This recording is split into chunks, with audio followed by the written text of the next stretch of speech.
এবারের আইপিএল প্রায় মধ্যপথে ৩৮ ম্যাচ হয়ে গেছে, একেবারে অর্ধেক ম্যাচ হয়ে গেছে।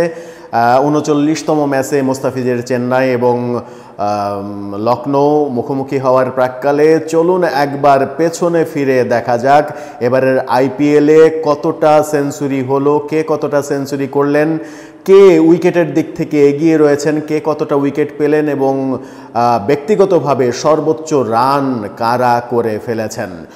প্রথমেই সেঞ্চুরির দিকে তাকাই। এবারের আইপিএলে ৫ জন ব্যাটসম্যান সেঞ্চুরি করার সৌভাগ্য অর্জন করেছেন এবং ৬ জন ব্যাটসম্যান সেঞ্চুরি করার সৌভাগ্য অর্জন করেছেন। সেই ৬ জন ব্যাটসম্যানের ২ জন ৩টা সেঞ্চুরি করেছেন, সেই ২ জন রাজস্থান রয়্যালসের জশ বাটলার এবং জসওয়াল আমরা গতকালকের ম্যাচেই সেঞ্চুরি করতে দেখেছি। জশ বাটলার 2টা সেঞ্চুরি করেছেন, 7-8 ম্যাচে 2টা সেঞ্চুরি করেছেন।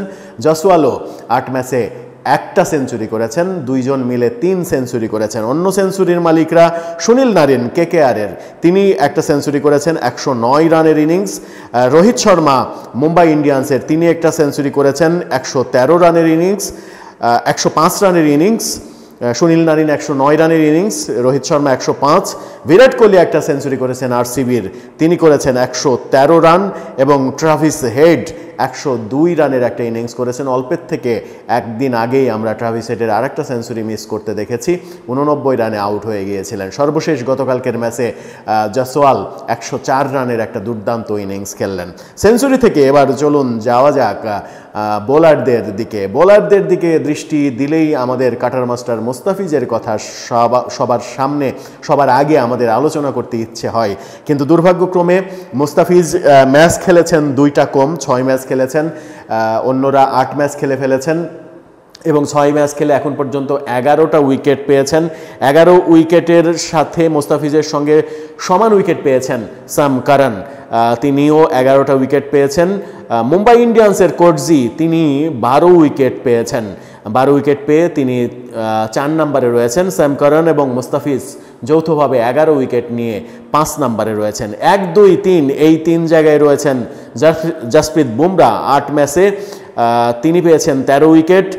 চাহাল রাজস্থান রয়্যালসের, তিনি 8 ম্যাচে 13 উইকেট পেয়েছেন এবং হর্ষিত প্যাটেল, তিনি পাঞ্জাব কিংসের, তিনি 8 ম্যাচ থেকে 13 উইকেট পেয়েছেন। 13 উইকেট পেয়েছেন 3 জন।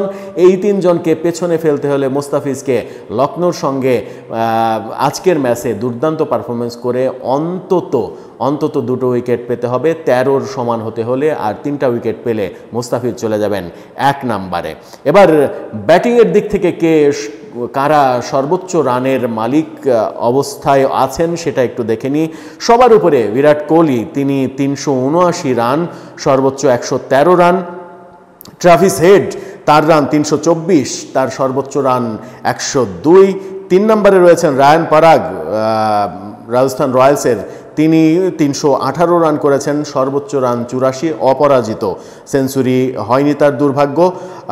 সঞ্জু স্যামসং, তিনি 314 1 ম্যাচ আগে পর্যন্ত, তার সঙ্গে যদি আরও 40 রান যোগ করি তাহলে 350-র বেশি, অর্থাৎ সঞ্জু স্যামসং চলে গেছেন 2 নম্বর অবস্থানে। সর্বশেষ ম্যাচ যেহেতু এই ইকুয়েশন দেখে বলছি, সেই ইকুয়েশনে যোগ করা হয়নি। রোহিত শর্মা 303, 105 তার সর্বোচ্চ রান। শুভমান গিল 298 রান, তার সর্বোচ্চ রান 89, দুর্ভাগ্য তার, তিনিও সেঞ্চুরি করতে পারেননি। সুনীল নারিন 286 রান, 109 রান তার সর্বোচ্চ। জশ বাটলারও রয়েছেন তালিকায়, 285 রান করেছেন, 107 রান তার সর্বোচ্চ। ব্যাটিংয়ে এখন পর্যন্ত বিরাট কোহলি 1 নম্বরে রয়েছেন, সঞ্জু স্যামসং 2 নম্বরে চলে এসেছেন। দেখা যাক শেষ পর্যন্ত ব্যাটিংয়ের যুদ্ধে কে বা কারা এগিয়ে যায়। ব্যাটিংয়ে এবং সেঞ্চুরির দিকে চেন্নাই সুপার কিংসের কাউকেই আমরা দেখতে পাচ্ছি না, শুধুমাত্র বোলিংয়ে মোস্তাফিজ রয়েছেন যৌথভাবে 5 নম্বরে চেন্নাইয়ের, কিন্তু চেন্নাই দলগত পারফরমেন্সে বেশ ভালো অবস্থায় রয়েছে, ব্যক্তিগত পারফরমেন্সের দিকে এখন পর্যন্ত তারা পিছিয়েই রয়েছে।